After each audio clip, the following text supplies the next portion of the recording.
Salut Adrien, comment ça va? Ça va bien, Dominique, et toi? Très bien. Oh, t'es dans une voiture. Tu nous parles sur le Bluetooth. Est-ce qu'il fait beau? Est-ce qu'il fait mauvais? Il fait mauvais. Fait mauvais? Parfait. On plonge avec le repassage de la semaine.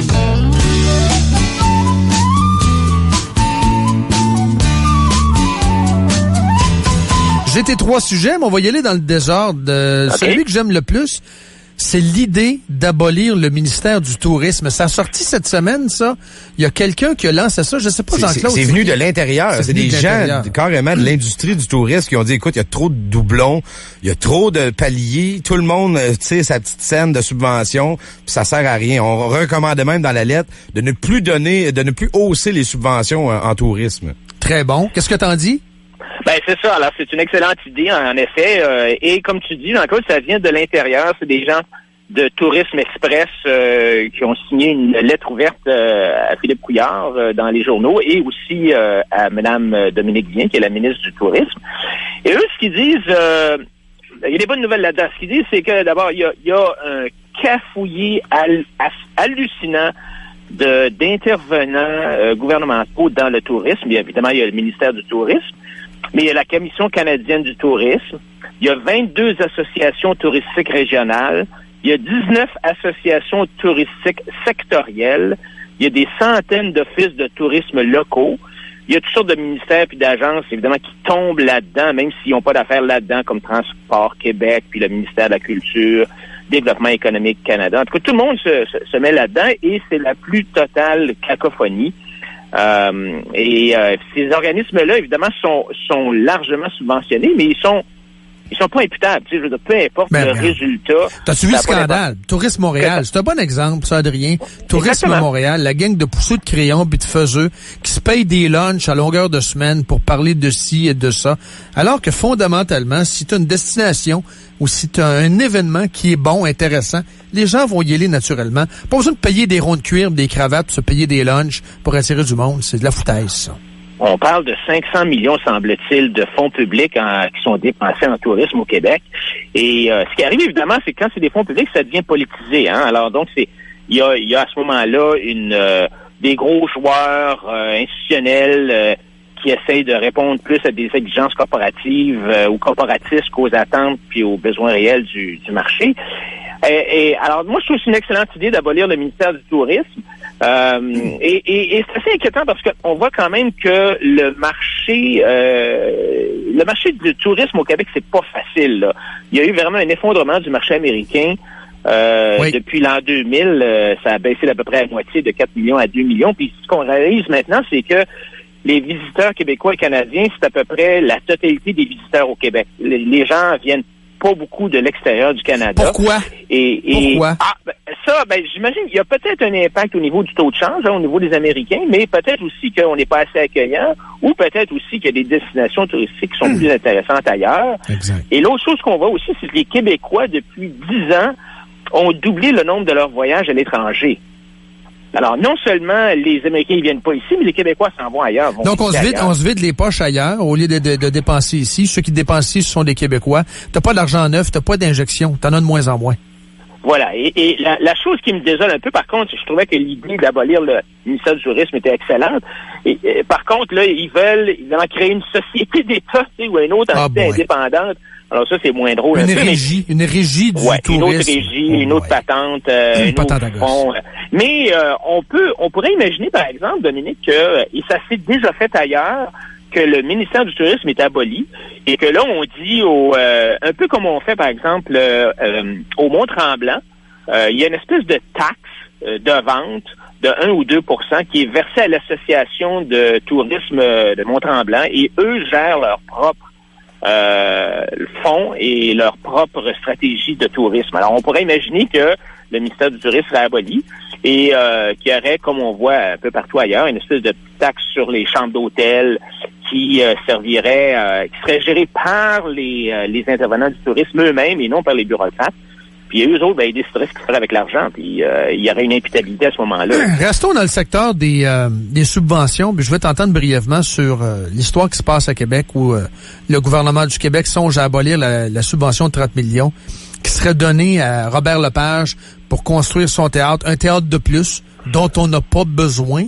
Mais lui, il en veut un. Donc, il est allé puncher au gouvernement. Il a parlé aux péquistes à l'époque qui ont donné. Là, c'est les libéraux qui sont là. On comprend d'abord qu'il y a une guerre de pouvoir entre Hélène David, qui veut rien couper, et Coiteux, qui est un gars carrément de centre-droite.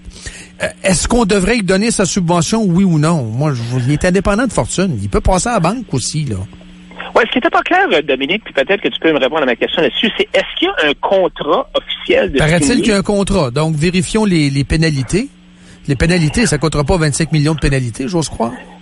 Ben, c'est ça que je sais pas. Mais s'il y a un contrat, d'après moi, c'est difficile de briser un contrat, quoi qu'on a bien dit qu'avec la loi 3, là, c'est ça qu'on a fait.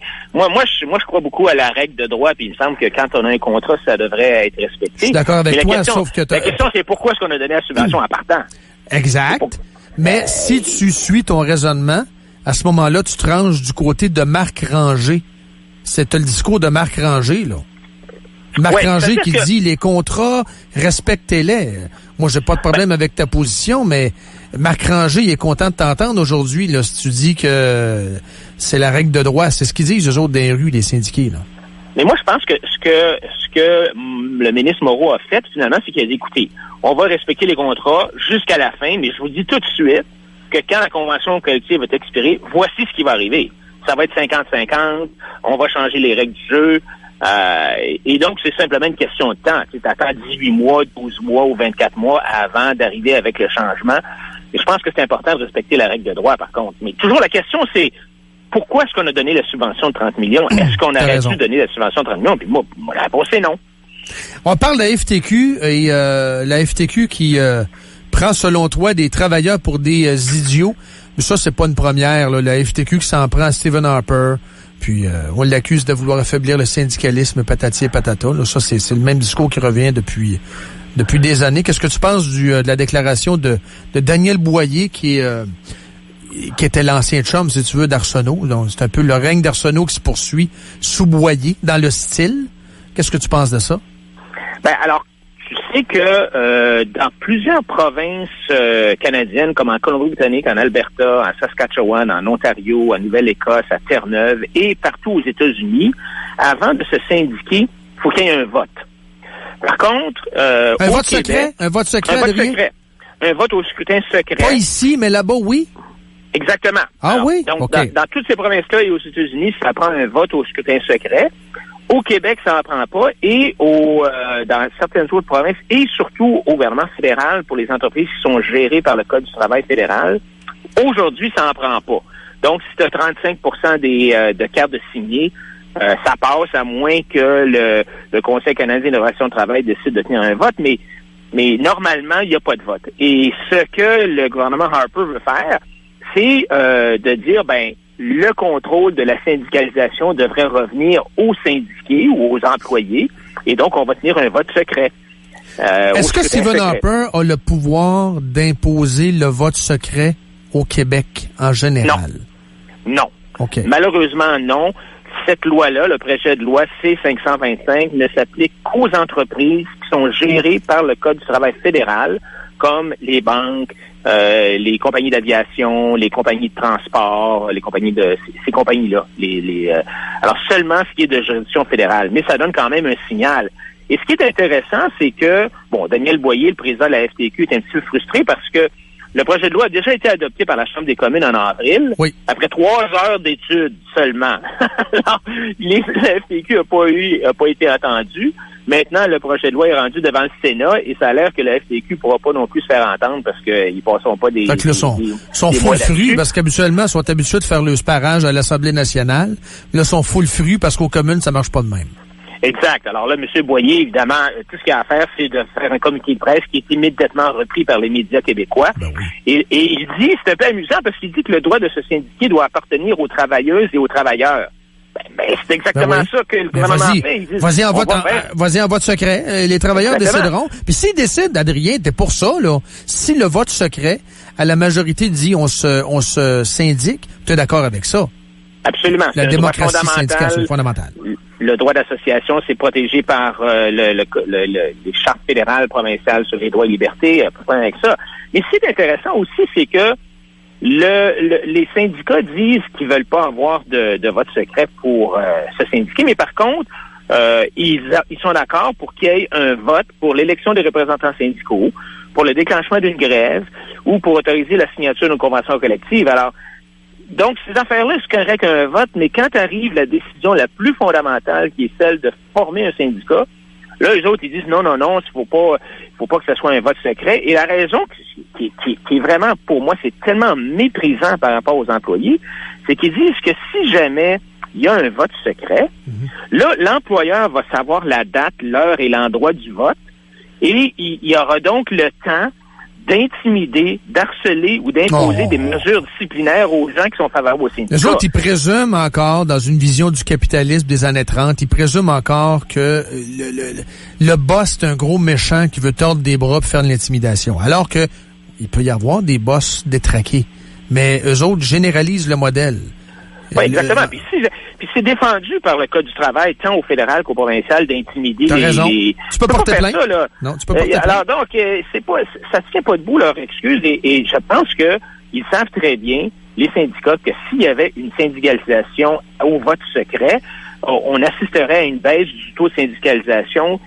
D'ailleurs, M. Boyer avoue qu'en Ontario, par exemple, quand on a adopté le vote au scrutin secret, la syndicalisation a baissé. Alors, c'est de ça sérieux? Ça, c'est intéressant, là. Ça, c'est intéressant, ce que tu viens de dire là. Ça n'a rien à faire avec la démocratie puis protéger les syndiqués. C'est rien que protéger leur propre syndicat, là. C'est ça qu'ils veulent. Il nous reste un petit 3 minutes pour finir. Tiens, un petit peu d'Amir Kadir. Ça fera pas de tort, ça, pour clore la semaine. Pourquoi pas? Amir ou sa fille? Tu veux-tu parler de sa fille un peu ou, je vais te parler de son papa qui, disait récemment, dans un tweet que le PLQ était vraiment en train de détruire le modèle québécois.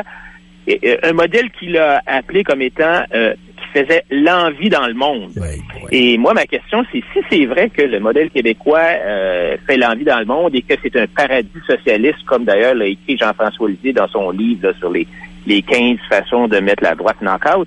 Moi, je voudrais qu'on m'explique pourquoi est-ce que depuis 50 ans, le solde migratoire interprovincial du Québec est négatif.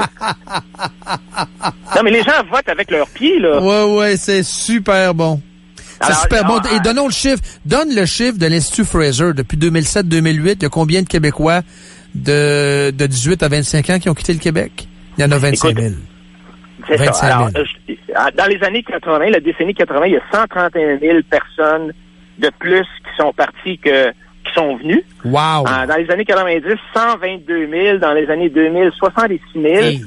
Depuis 1971, Dominique, il y a 370 000 personnes du Québec qui ont quitté vers l'Ontario par rapport à ceux de l'Ontario qui sont venus au Québec. Là. Ce sont des méchants racistes qui voulaient pas respecter la loi 101.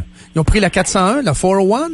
C'est ça. Et ce qui est vraiment inquiétant. D'abord, cette année 2013, c'est la 4e pire année depuis 1986. Pardon, as-tu le chiffre, Adrien? 2013, on a perdu 13 000, par rapport aux gens qui entrent versus ceux qui sortent là, au Canada, là, on en a perdu 13 000 et c'est un des pires résultats. Le pire, ça a été depuis 1986, j'ai les chiffres depuis 86. Le pire, ça a été en 97. OK, OK, mais je reviens là. C'est cette année, moi, qui m'intéresse. 13 000, donc 13 000. Des gens qui peuvent travailler, des gens qui travaillent. C'est pas du monde en marchette qui mange du pablum, là. Non. C'est du monde qui travaille, c'est du monde qui, autrement dit, c'est la base fiscale qui s'effrite, encore une fois. Là. Moi, je le vois comme ça, au plan économique, au plan fiscal. Ce sont les 25 à 29 ans qui sont les plus mobiles et qui sont les plus nombreux à entrer et à sortir au Québec, mais c'est dans ce groupe d'âge-là que les pertes sont les plus importantes. Et ça, c'est la force de l'âge. Si tu veux 25 à 29, là, c'est ces gens-là qui vont être qui pourraient faire le Québec de demain, là. Et je te dirais, Dominique, moi, j'ai reçu un mot récemment là, de quelqu'un qui avait voté pour moi en 2014 et qui me dit, il dit, moi, là, je suis détenteur de MBA, je suis trilingue, je suis gestionnaire dans une grande entreprise québécoise, je suis père de famille marié à une immigrante, je fais un salaire de 70 000 $ par année. Ma femme s'est fait mettre un paquet de bâtons dans les roues parce qu'elle était immigrante, elle fait seulement 23 000 $. Et donc, il dit, j'arrive plus. Si on fait un calcul rapide, mon salaire plus le salaire de ma femme, il va s'en aller. Alors, c'est ça qu'il dit. Il dit, je vais m'en aller. Il dit, même ma femme qui vient d'un pays en développement trouve que ils auraient un meilleur niveau de vie au Mexique avec des salaires plus bas que d'être ici au Québec. Oh boy. Ah, ça fait pitié. Hey, merci beaucoup, Adrien. Bon week-end. Ça me fait plaisir. Bye. Salut, bye-bye. Adrien Pouliot, mesdames, messieurs, vous êtes dans Montréal Live.